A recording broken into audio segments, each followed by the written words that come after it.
Walking into a case interview is like walking into a buzzsaw. But with a buzzsaw, you can only die once. In case interviews, you can die many times, and it's not pretty. So you want to be prepared and do the best that you can. Welcome to the Final Round podcast, where our mission is to help you knock out the competition and land your dream job. For our first bonus episode of season 1, we will be interviewing the Godfather of Case Interviews. Marc Cosentino, CEO of CaseQuestions.com and author of Case in Point, is the foremost speaker and trainer on case interviews for undergrads, MBAs, and industry hires. Marc is a former associate director of career services at Harvard for 18 years and a graduate of Harvard. He has 25 years of experience with case questions, has trained over 100,000 people to find their perfect job, written over 100 cases, published 4 best-selling books, and delivered workshops to almost every single top 50 MBA program and college. And to top it off, he consults top companies in how to use case interviews and case competitions to their greatest advantage. Here are some questions we will be answering. What was the story behind writing Case in Point? Everything there is to know about a case interview, what it is, the types, purpose, preparation, math questions, and more. What do companies look for in candidates during a case interview? What are some key qualities that make a candidate a top performer versus a candidate that gets rejected? And how to ace the behavioral interview. Let's dive in. Well, hello, Marc. Thank you so much for being on the Final Round podcast today. I'm glad to be here, AJ. You know, Marc, I was someone who was pursuing consulting. I'm in consulting right now. And the first time that I asked someone, what is the first piece of advice or first step that you need to take to break into consulting? I would say 9 times out of the 10 times that I asked friends, maybe seniors in college, people who were in the industry, they all said to start with reading the book Case in Point, which is obviously your book. So it's such an honor to be speaking with you today and to really pick your brain about what is a case interview, how to break into consulting, and just how to be a more competitive candidate. So I have to ask you and say, how did you get the idea to write Case in Point, which has also been known as the MBA Bible? Well, I was working at Fidelity Investments and I got laid off one day with 1,400 other people. And I landed at Harvard College in their career office, and I was the business counselor. Back then, all the consulting firms came and recruited the Harvard undergrads. And back then, not a lot of people knew what a case interview was or what they were looking for. So I jumped in with both feet. I interviewed the consultants and interviewers. I debriefed the students after their interviews. I sat in on some interviews and I started writing things down. I came out with a couple books, the Harvard College Guide to Consulting and the Harvard College Guide to Case Interviewing. I got a call from the Harvard Kennedy School. They asked me to come over and be keeper of the dark side, the consulting or the business counselor over there.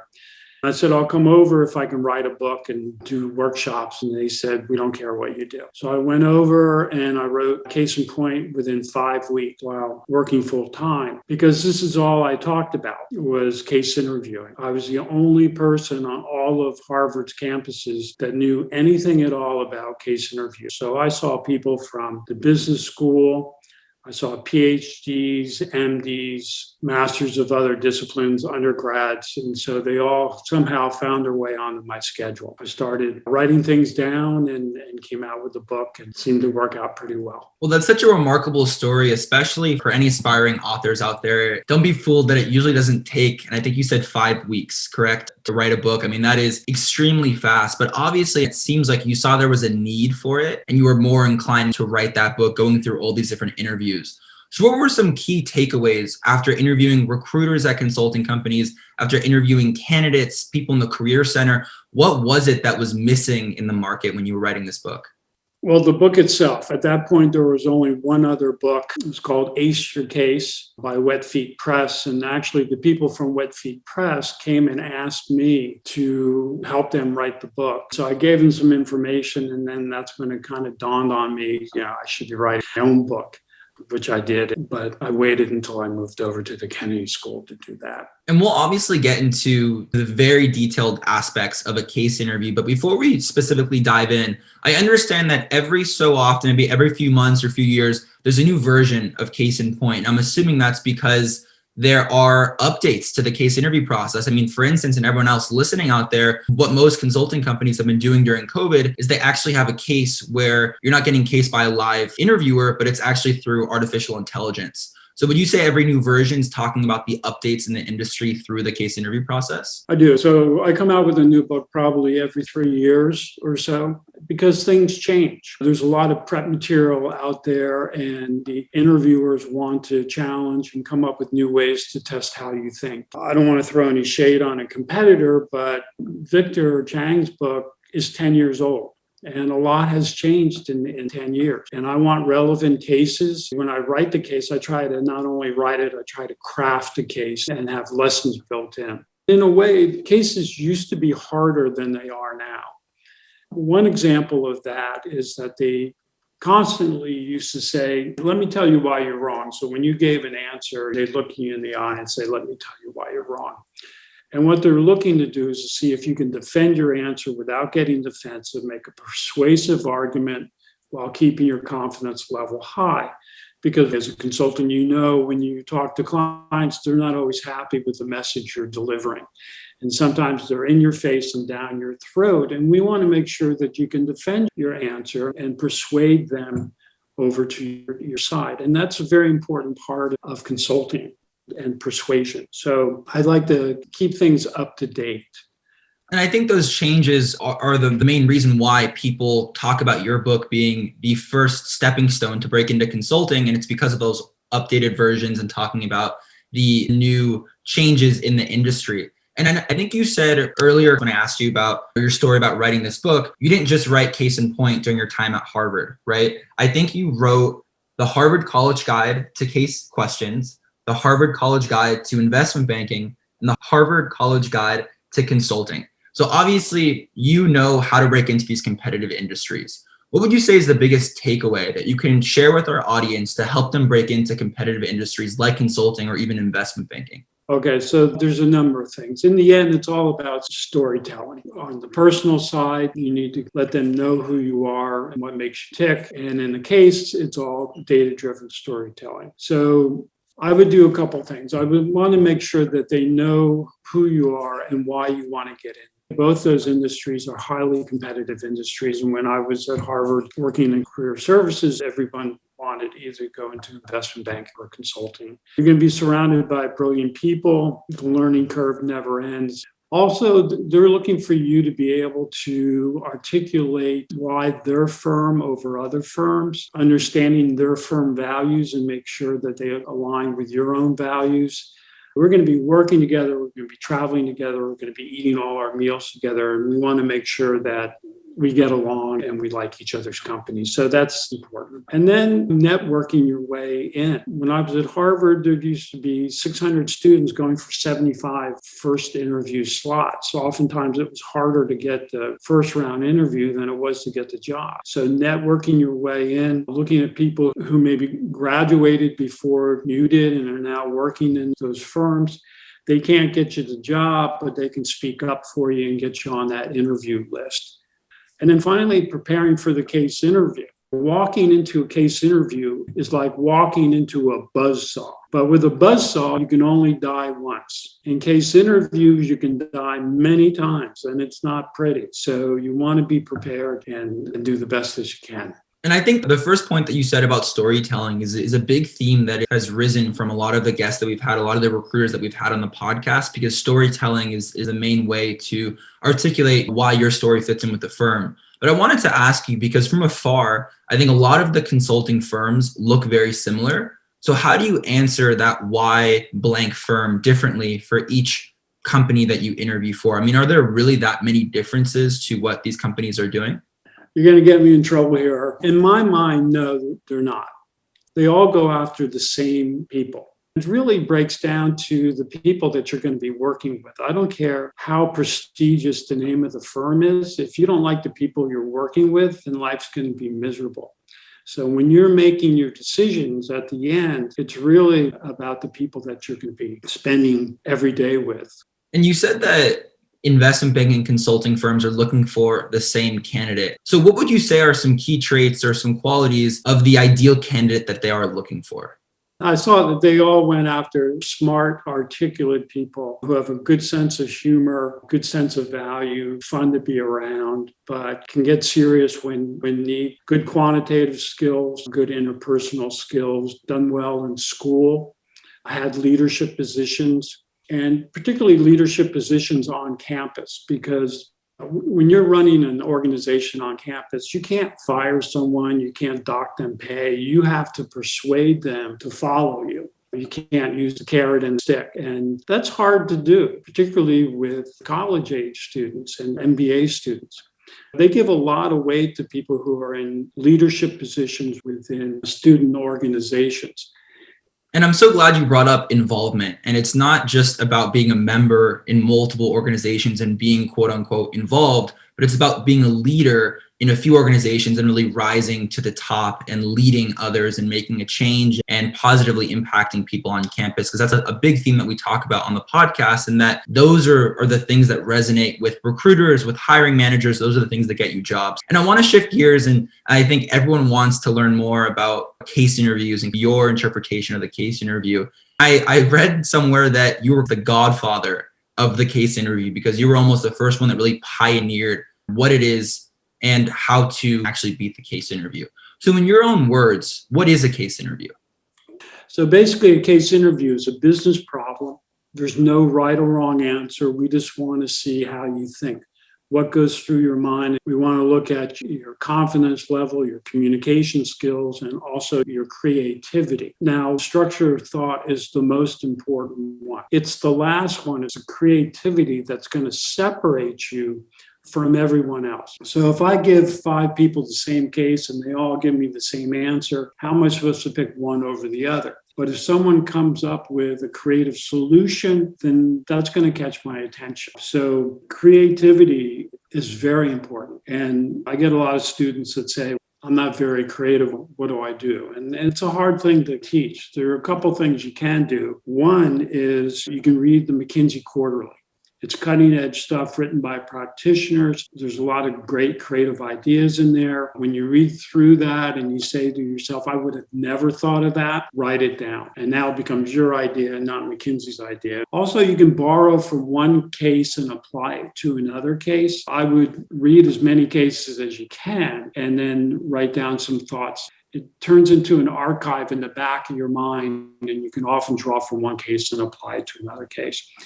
And for the MBAs, you can borrow from one industry and apply it to another industry. Not so much at the undergraduate level, maybe if you did an internship, but you can often borrow from one industry the things that they do and apply it to another. So if you want to strive to be a more creative case interview and you take your advice and read the McKinsey Quarterly, maybe read the Wall Street Journal, you just get more well-read on your business acumen.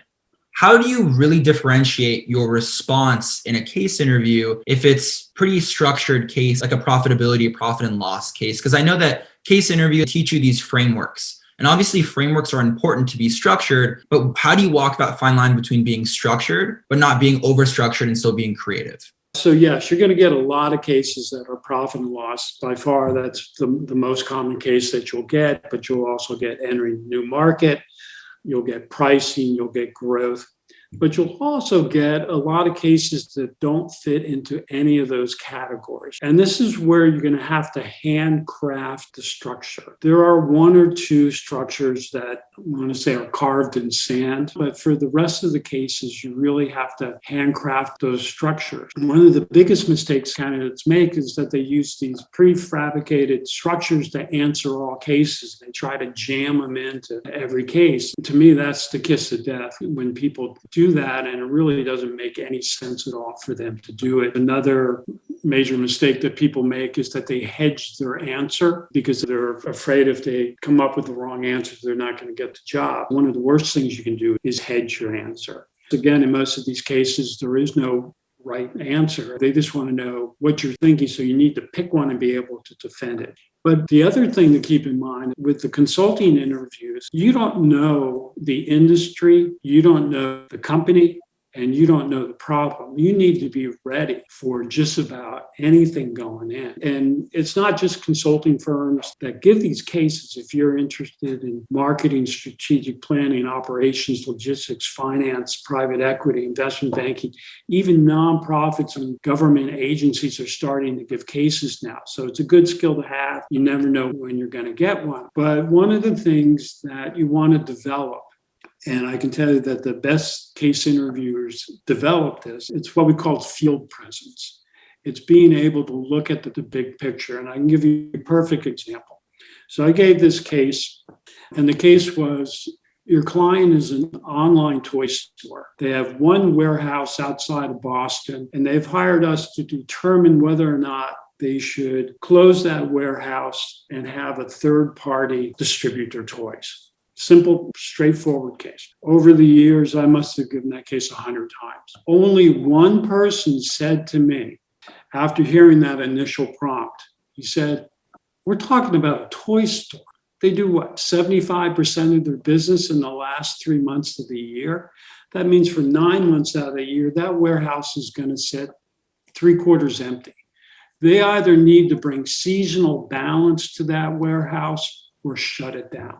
Boom, exactly what I was looking for. That separated him from 100 other people that did that case because he took the time, and it only took 2 or 3 seconds to kind of stop, look at the big picture. Most people have tunnel vision. They go right into the case without stopping and thinking. He did a lot of cases. He saw a lot of different variations of cases about different industries and problems. So he had a lot of confidence going in, and building that confidence and being able to see all those different things is a real plus. And I think that's such a good point because a lot of people go into the case interview trying to be so structured and so formulated with these frameworks, and they don't realize that take a step back, use the knowledge that you already have in business, and actually say something like, well, most toy stores only sell toys during the holiday season, right? And I think that's just one example because there's so many industries and there's little things to note. And I was reading this case book, and they're called cookies, and they're little things to add in the case interview that might seem minor, but when you're on the hiring side and you're between a few candidates and one candidate mentions something like the seasonality of a toy store and the other one was just very structured, you will probably go with that first candidate because they're thinking outside the box. So I think bringing that creative side, having that confidence, like you said, and not being afraid to actually speak your mind about what you read about in that specific industry or a similar company. And then I know that you've partnered with different companies, both for-profit and nonprofit companies, to teach them how to actually deliver case interviews, how to go about case competitions. What would you say are the key things that companies actually look for when reviewing candidates and seeing who actually gets past this interview round and who gets rejected? So I don't care who's given the case, whether it's Pepsi, Amazon, McKinsey, Deloitte, DoorDash, they all basically look for the same 4 things. And that is structure of thought, what goes through your mind, and in what order when you hear a problem, confidence level, communication skills, also teamwork. And the last one, again, is creativity. So coming up with those unique solutions, bringing your own experiences into the case. But as far as markets go, I get this question a lot. Should I be looking at all these different industries? And the answer is no. Don't spend your time trying to research every industry because you're not going to do a good job and time could be spent better doing other things. If you know what questions to ask when you hear about an industry, then you should be able to pull out the information you're going to need in order to do your analysis. Now, having said that, if you're going to be interviewing with BCG Dow and they do a lot of oil and gas down there, then yeah, I would read up on the oil and gas industry.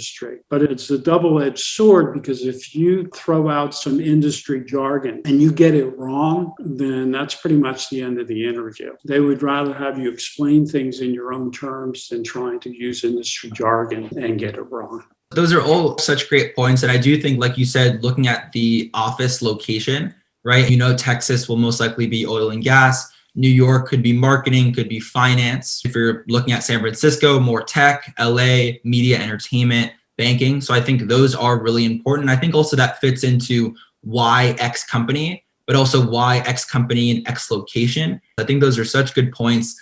And we spoke about case interviews, what companies look for.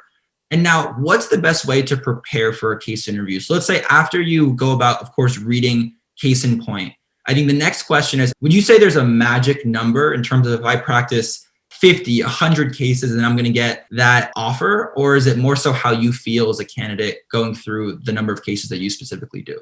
If you're looking for a magic number, I would do 30 live cases. I would also probably read 30 cases. But again, it depends on you and your experience and your background and how quickly you pick this up. There's a lot of other type of case prep out there besides just the book. I have a thing called CQI, which has a lot of math problems on it, a lot of case drills, market sizing, case starts, videos, a lot of material on there. And those are all things you can do on your own to get a good understanding and also practice your case starts. But nothing beats live practice. Okay? It's very different reading a case in a book and then going live. Think of it as reading a book to learn to play golf.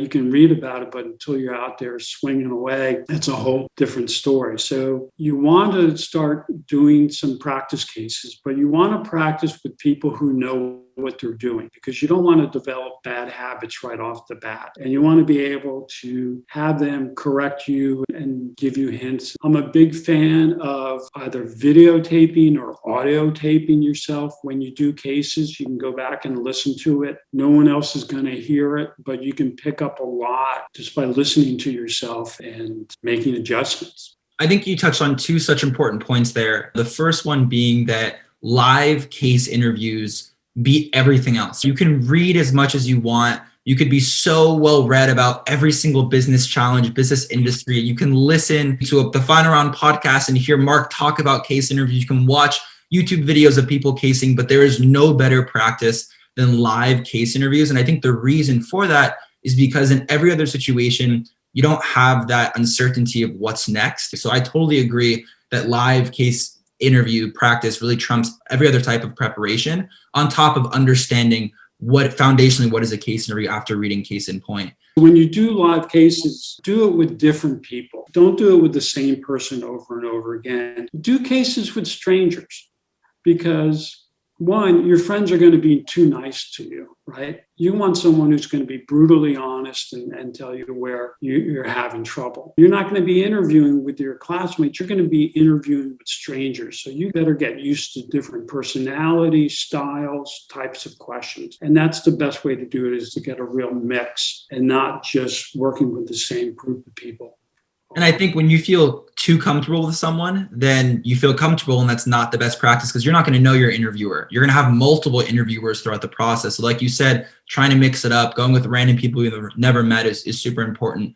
And I want to go back to the second point that you said, in that if you enjoy the case interview process, that usually means you're going into the right field. So for everyone out there listening, it's not going to be the most exciting and fun thing for everyone. But if you somewhat enjoy it and like to solve problems, like to crack cases, like to learn about new challenges, new solutions in industries, I think that's a good indicator that you are pursuing the right field, because a lot of people are unsure. And with these case interviews, I know for me specifically, one of the hardest parts about it was the math. And I think very few people talk about really how different case math is than just general arithmetic, because of course, as Marc, you and I both know, you can't use a calculator. If you add a zero or take out a zero, it could be the difference of 100 million versus 10 million.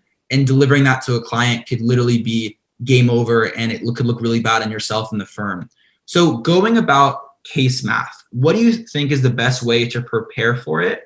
And do you think there's a good approach to the math?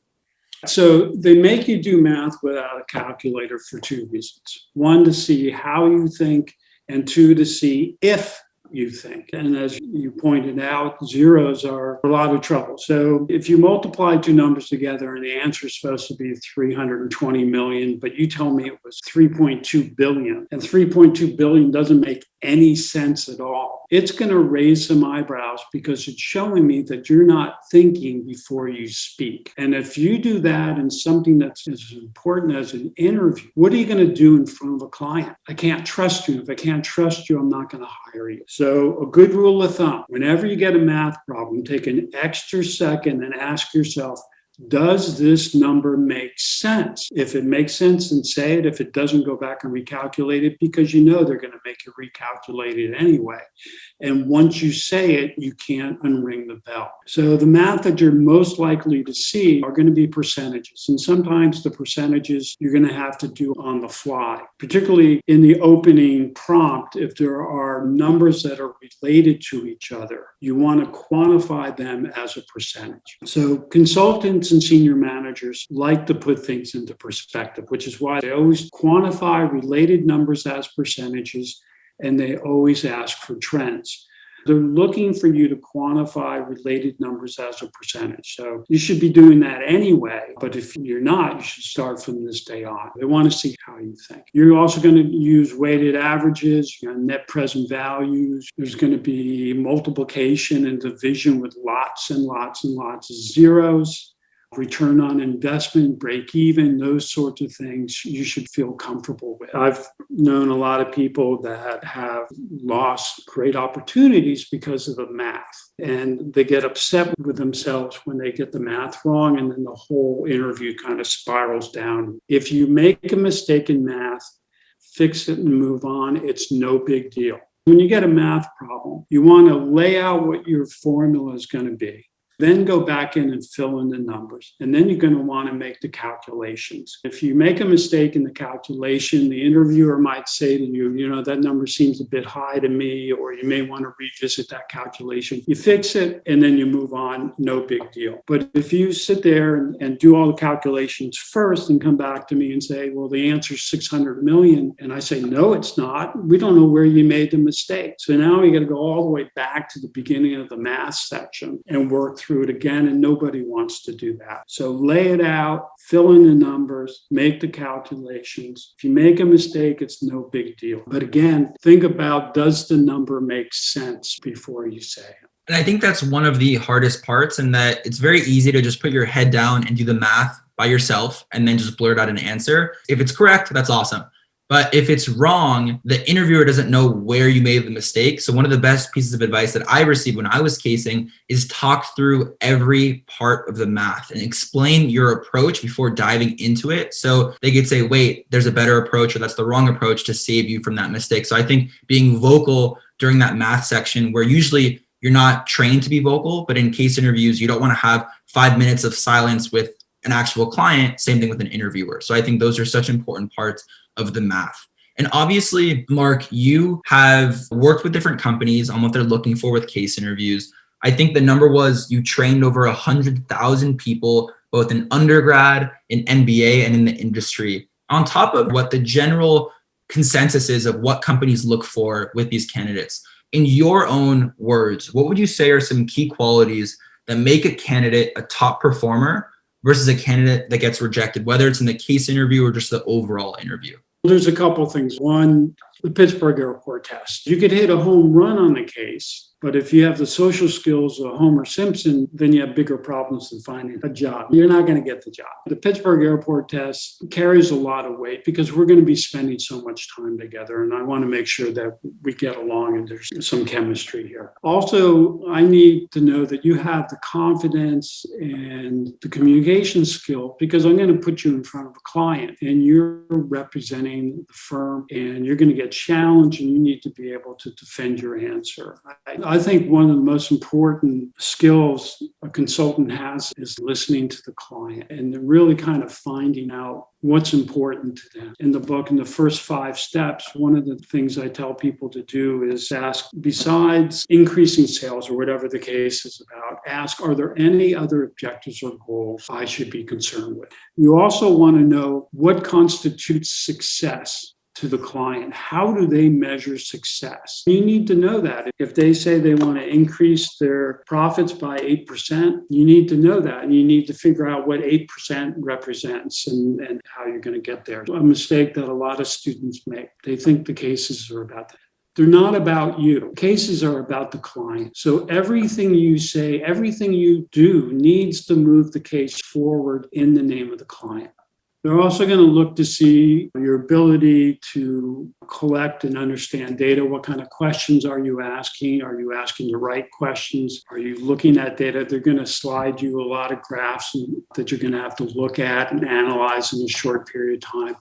Again, creativity. I can't stress this enough. The other thing, a recommendation at the end can make a difference one way or the other. If the interviewer is sitting on the fence about you, a strong recommendation can push you over into the yes category. A pedestrian recommendation can fall backwards. It's a great opportunity to close the deal on whether or not you get hired. Because when you're working on a project, you need to close the deal with the client. They need to be happy. They need to be satisfied. And you have to have a good game plan. So your recommendation has to be strong. You have to be prepared to defend it. And it's the same thing with the interview overall. You need to sell yourself. You need to close the deal. So many great points in your response, Marc, in that the recommendation oftentimes is the kicker, right? It's what either gets you to the next stage of the interview, maybe the offer, or it gets you rejected, right? Even if you mess up on the case or make a math mistake, or even just don't feel like you knocked it out of the park, if you can wrap it up very well, it's a lot of extra points that can really help you when you're on the fence. And one of the last questions today, Marc, is obviously we've been talking about case interviews for a majority of our conversation today, but we don't want to forget about the case interviews cousin, the behavioral interview. Behavioral interviews can be anything from why consulting. It could be, Marc, tell me about yourself, tell me about your story, and maybe why X company. What would you say is a good weight to put on the behavioral interview versus the case interview, because they're both extremely important? Weight-wise, I'd say 85% goes to the case interview, 15% goes to the behavioral interview. You want to have stories that drive your point home and ties it all into why you want to be a consultant, what skills you have. And we talked about stories earlier. If I go down that list and say, which one was he? This is somebody I spent 45 minutes to an hour with, and I can't remember who they are or what they said. So the power of the story is so strong. The things that you think that the recruiters are looking for, you want to have examples of those to substantiate your skill base. And then you need to close the deal. Just like at the end of the case, you need to close the deal with a recommendation, and you need to close the deal here. If they say, do you have any questions? One of the things that I always like to ask is, do you have any concerns about me and why I wouldn't be able to do this job? If they do have concerns, they may say, I have a concern that your math isn't strong enough, or I have a concern that your analytical skills. And then you can come up with a defense, and you can end it on a real positive note where you're defending any concerns that they may have. Because if you don't ask them, they're going to walk away and you're not going to know what those concerns are. Because if you do get rejected, and we all get rejected, and you're thinking, well, I thought it went pretty well, and you email the interviewer and say, what did I do wrong? They're not going to tell you. What they're going to say, we had so many good people that day, there were just a few more that did better than you, because they're afraid of getting sued. They're not going to be brutally honest. But if you ask them that question at the end of the interview, you answer it more honestly, and more importantly, you can address it right there. And that's part of closing the deal. I feel like asking that specific question of throwing it back at the interviewer is a pretty unorthodox question. In your experience, has it been pretty successful? I personally have never heard it, and I think it's super interesting. And I agree that it's hard to receive feedback if you do get rejected. Do you think that it's a good practice to throw it back at them, have them point out any weaknesses, and then explain how maybe you can strengthen those aspects of your overall application? I do. Not a lot of people do it. I think it shows them that you're not afraid of them, and you won't be afraid of a client. If a client pushes back, you're going to be able to defend those answers, which is the same thing that's going on here. It allows you to take control of the interview, because most of the time the interview is out of our control, right? But here you end by taking control and laying it all out. And sometimes they'll be honest with you, and sometimes they won't, but this is your best shot. Particularly if you think you messed up and you're not going to get the case, you're not going to get the job anyway, it's a good thing to ask. I think it shows that you have confidence and that you're not afraid to talk to power. Awesome. Well, the last question today, Marc, we always ask the guests one final question. And what is the best piece of advice that you can give to our audience to help them get past the final round interview and land the dream job? All right. So the final piece of advice, students receive offers in consulting because of four things. One, they're able to convince the interviewer that they're committed to consulting. They know exactly what they're getting into. They're prepared. Second is that they can demonstrate success-oriented behavior. Third, they exhibit good analytical skills. Fourth, they're able to articulate their thoughts, create a positive presence, defend their answer without being defensive, coming up with creative answers. But the last one, the most important one, is be yourself. Have confidence in yourself. You don't want to go in there and try to be somebody you're not. They know you can do the job. They wouldn't be bringing you in for the final round if they didn't think you could do the job. It's your job to convince them that they're right, that you can do the job, that you have all the skills needed, and that you can close the deal and have fun while doing it. I've learned so much today, kind of picking the author, right, yourself's brain. And I know our audience is going to benefit so much from your advice. So again, thank you so much for being on the final round. It was an absolute pleasure, Marc. It's my pleasure, AJ. Thank you.